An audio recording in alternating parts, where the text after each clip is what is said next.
Welcome back. The news in details. President Abdel Fattah al-Sisi received on Monday his Algerian counterpart at Cairo International Airport.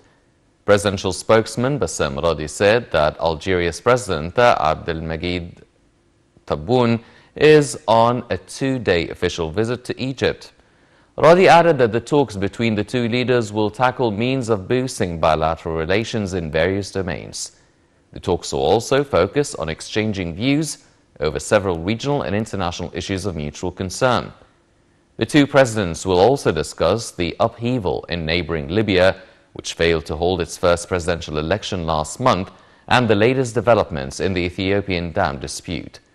The visit is the Algerian leader's first to Egypt since he took office in late 2019. President Abdel Fattah al-Sisi on Monday held a meeting with Prime Minister Mustafa Madbouli and Housing Minister Asim al-Gazzar to follow up the implementations of national housing projects nationwide. The meeting focused on the fourth-generation cities, such as the new administrative capital, as well as development projects across historical Cairo. Notable projects that were extensively discussed at the meeting also included the new Alamein city and the new Mansoura city. President al-Sisi was also briefed on the implementation of housing units along the presidential initiative, Home for All Egyptians. Egypt announced fresh attacks by Houthi terrorists against Saudi Arabia and the United Arab Emirates. In a statement, the Foreign Ministry stressed that the continuation of these attacks against brotherly countries is considered a clear threat to their stability and is a violation to the international law. Egypt also renewed its full support to Saudi Arabia and the UAE in all measures they take against these terrorist attacks. The Arab Parliament also denounced the attack, stressing that the dangerous escalation by terrorist Houthis is a threat to Arab national security in general and to the Gulf in particular.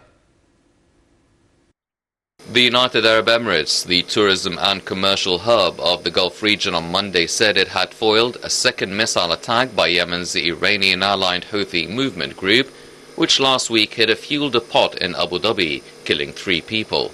The Houthis, battling a Saudi-led coalition that includes the UAE, have said they aim to punish the UAE for backing militias that are blocking their attempts to capture oil-producing regions in Yemen. The Foreign Ministry of the UAE, part of the Six-Nation Gulf Cooperation Council, called the attack a criminal escalation and said it had a right to respond. The Houthis had repeatedly carried out cross-border missile and drone attacks on Saudi Arabia, but with their first attack on the UAE on January 17th raised the stakes of a conflict largely seen as a proxy war between Saudi Arabia and Iran. The UAE Defense Ministry said it had destroyed 2 ballistic missiles on Monday with no casualties. The Houthi military spokesperson, Yahya Sariyah, said the group had fired Zulfiqar ballistic missiles at the Al Dhafra airbase in Abu Dhabi, which is used by the United States and other sensitive targets. He said it had also launched drones towards Dubai. Airstrikes on Yemen, which the coalition says are aimed at crippling Houthi capabilities, killed at least 60 people in Sada province on Friday and about 20 people in the Houthi-led capital Sana'a on Tuesday.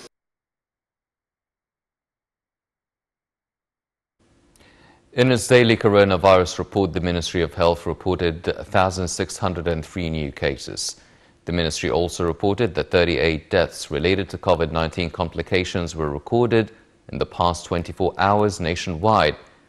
The statement added that 1,209 patients have been discharged after recovering from the virus, bringing the total number of those who recovered to 343,971 cases.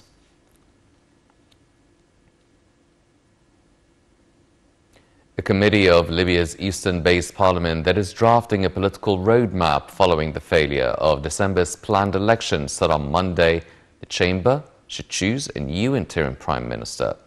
The committee also said that any fresh election